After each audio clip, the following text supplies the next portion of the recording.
The dangers faced by some migrants trying to enter the U.S. coming into sharp focus with a single heartbreaking photo. A warning, the image we're about to show is disturbing.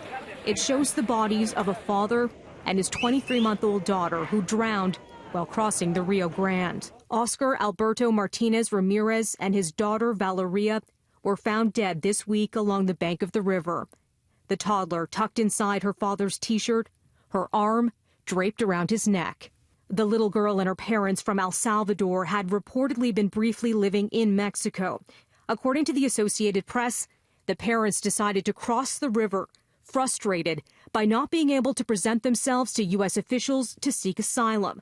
At first, the father managed to cross the river with his child, set her down on the riverbank, and then went back for his wife. But the little girl panicked and jumped in after her father, and the two were swept away. The mother of the man who drowned says her son's dream was a good future for his family.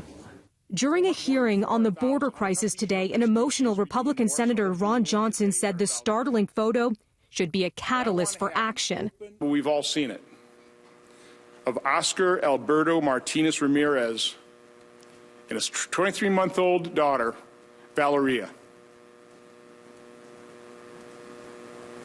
Now, I realize tragedies occur all over this country, all over the world.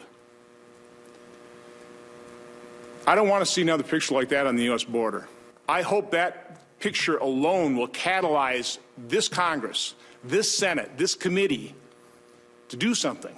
The United Nations Refugee Agency expressing deep shock, saying the deaths represent a failure to address the violence and desperation, pushing people to take journeys of danger for the prospect of a life in safety and dignity. The agency comparing the image with the tragic photo of a Syrian refugee toddler, Alan Kurdi, who washed up on the shores of the Mediterranean in 2015. At the U.S. Mexico border, at least 283 migrants died last year. Refugee advocates say Donald Trump's immigration crackdown is prompting migrants to take dangerous routes into the U.S. to seek asylum, fleeing violence and poverty in Central America. Yesterday, the Democrat-controlled House of Representatives approved a $4.5 billion border aid package following reports of inhumane conditions for children at overcrowded border facilities. This situation is child abuse. Today, Trump blaming Democrats for the crisis at the border. I know it could stop immediately if the Democrats change the law. They have to change the laws. And then that father, who probably was this wonderful guy with his daughter, things like that wouldn't happen.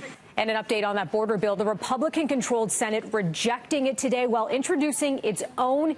The aid package is now in a congressional tug of war, with leaders hoping to have a compromise measure ready for Trump by the July 4th recess.